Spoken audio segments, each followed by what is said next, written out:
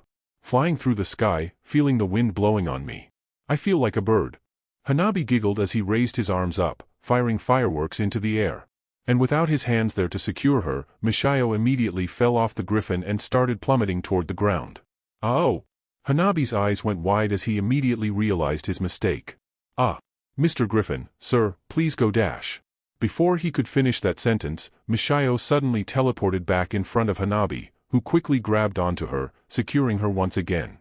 After taking a few minutes to get over the shock of dropping and then suddenly reclaiming a baby, Hanabi came to a realization. Maybe taking babies flying is dangerous. Mu had decided to go on a walk through the house once again, of course doing so in the confines of his pocket dimension. So far it had been a disappointingly uneventful trip. Maybe he decided to do this too early? As he walked down the hall looking for any action, he found a peculiar sight when he turned a corner. There was Michio, crawling down the hall. Ha, looks like she broke out again. Mu thought, ready to keep moving and go around her.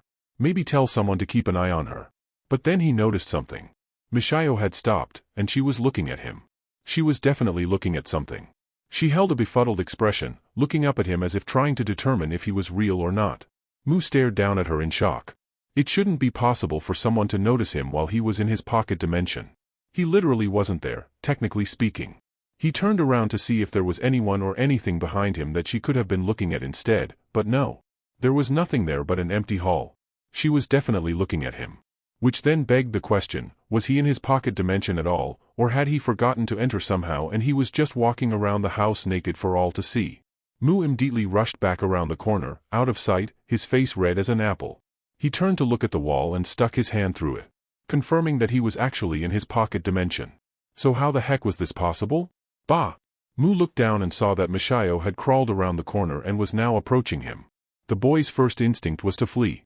He didn't like people seeing him, and the fact that someone could peer into his safe zone, which was literally in a separate dimension, was more than a little terrifying. But he couldn't deny his curiosity. How was this possible? How far did this go? He needed to know.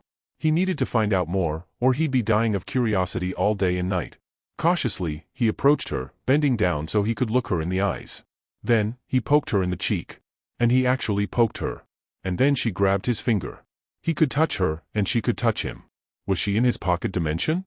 There was no way he could have brought her here, so had she somehow teleported here?